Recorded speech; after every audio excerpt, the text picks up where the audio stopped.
Doctor plus viewers அனைவருக்கும் வணக்கம். நான் doctor Nithya, Siddha physician.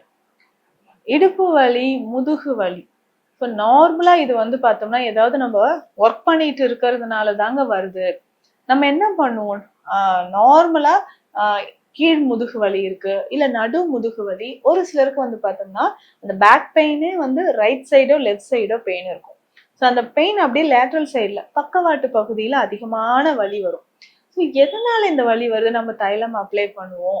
So இதுக்கான பெயின் கில்லர்ஸ் டேப்லெட் எடுப்போம். கொஞ்சம் சரியாகும். ஓகே. திரும்பவும் வலி வருது. ஆனா நம்ம அதிகமா இந்த வலி வர்றதுக்கான காரணம் சிறுநீரக பாதிப்பு அப்படின்றது யாருக்குமே நம்ம தெரியாது. நம்ம நினைச்சு பார்க்குற அளவு கூட இல்லாம இருக்கும். ஸோ இந்த மாதிரி தான் நிறைய பேருக்கு இன்றைய காலகட்டத்துல சிம்டம்ஸ் தெரியுது. சிறுநீரக பாதிப்பு இருந்துச்சுன்னா நிறைய அறிகுறிகள் நமக்கு தெரியும். நாசியா, வாமிட்டிங் சென்சேஷன் இருக்கிறது, கால் வீக்கம் ஏற்படுறது, கை கால் நடுக்கம், முகத்தில் ஏற்படக்கூடிய சின்ன சின்ன புள்ளிகள் வர்றது, வியர்க்குரு மாதிரி. இந்த மாதிரி நிறைய பிரச்சனைகள் இருந்தாலும் முதுகு வலியும் அதுல வரும். ஆனா ஒரு சிலருக்கு இந்த மாதிரி எந்த சிம்டம்ஸுமே தெரியாம பேக் பெயின் மட்டும் இருந்துகிட்டே இருக்குங்க. வலி வந்து எனக்கு முதுகு வலி இருக்கு. ஸோ அதுல இருந்து நான் எப்படி இத கிட்னி ப்ராப்ளம்னு நான் நினைச்சு கூட பார்க்கல. ஒரு 6 மாசம் 1 வருஷமா இந்த வலி இருந்துட்டு இருக்கே அப்படின்னு நினைப்பாங்க. ஸோ அப்பவே நமக்கு வந்து கிட்னி ப்ராப்ளம் வந்து ஸ்டார்ட் ஆயிடுச்சு அப்படின்னு நம்ம தெரிஞ்சுக்கணும். ஸோ அப்போ நம்ம வந்து என்ன பண்ணணும்? இமிடியேட்டா பிளட் டெஸ்ட் மற்றும் யூரின் டெஸ்ட்டை பார்க்கணும். ஸோ அதே மாதிரி ஒரு சிலருக்கு நமக்கு வந்து யூரின் பாஸ் பண்ணும்போது, அதாவது நம்ம யூரின் பாஸ் பண்ணும்போது ஃப்ரோத்தி யூரின் அப்படின்னு சொல்லுவாங்க. நுரை ஏற்படுற மாதிரி ஒரு சென்சேஷன். ஸோ நுரை ஏற்பட்டுச்சுன்னா அதற்கான சிகிச்சை முறைகளும் நம்ம வந்து ஃபாலோ பண்ணிக்கணும். ஸோ நுரை ஏற்படும் பொழுது இப்போ எதனால வருது? நமக்கு வந்து ஆல்புமின் லீக்கேஜ் இருக்கா, இல்லை ப்ரோட்டீன் லீக்கேஜ் இருக்கான்னு நம்ம டெஸ்ட் பண்ணிக்கணும். ஸோ இது ரெண்டுமே blood test and urine test வருடத்துக்கு ஒரு முறை நம்ம பார்த்துக்கிட்டே வரும்பொழுது நமக்கு என்ன ஆகும்னா சிறுநீரக பாதிப்பு ஆரம்ப காலகட்டத்திலே நம்ம வந்து டயக்னோஸ் பண்ண முடியும்.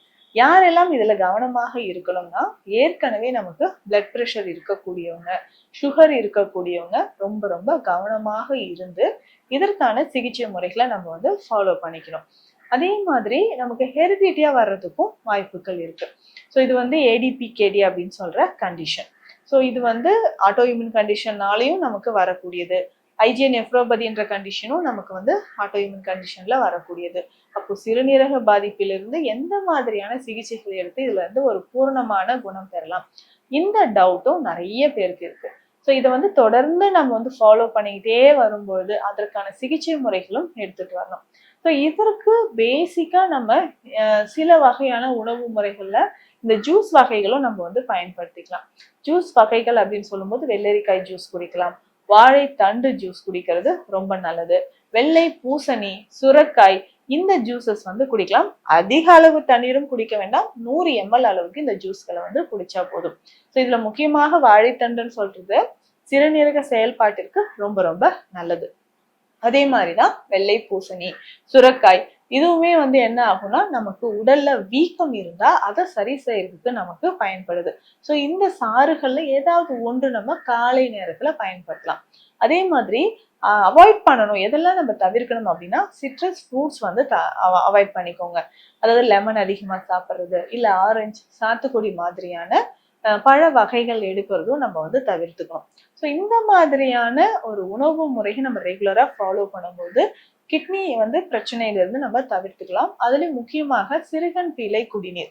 ஸோ இது ரொம்ப முக்கியமான ஒரு மூலிகை. சிறுநீரக பாதுகாப்பிற்கு நமக்கு சிறுகன் பிழை ரொம்ப ரொம்ப முக்கியம். ஸோ இது வந்து குடிநீராகவோ இல்லை இந்த இலைகள் வந்து நம்ம உங்களுக்கு ஃப்ரெஷ்ஷாக கிடைக்குதுன்னா ஜூஸ் மாதிரியோ தினம்தோறும் நம்ம குடிச்சிட்டு வரலாம். ஒரு 60 ml அளவுக்கு இந்த ஜூஸை நம்ம வந்து குடிக்கும்போது உடல்ல நிறைய மாற்றங்கள் உண்டாக ஆரம்பிக்குது. மாற்றங்கள் அப்படின்னு சொல்லும்போது சிறுநீரக பாதிப்பு தான். இதுல கவனமாக ஜிஎஃப்ஆர் லெவல் எவ்வளவு இருக்குன்னு அப்பப்போ கால்குலேட் பண்ணி பார்த்துக்கோங்க. ஸோ இதை கால்குலேட் பண்ணி பார்க்கும்போது லேப்லயே உங்களுக்கு கால்குலேட் பண்ணி கொடுத்துருவாங்க.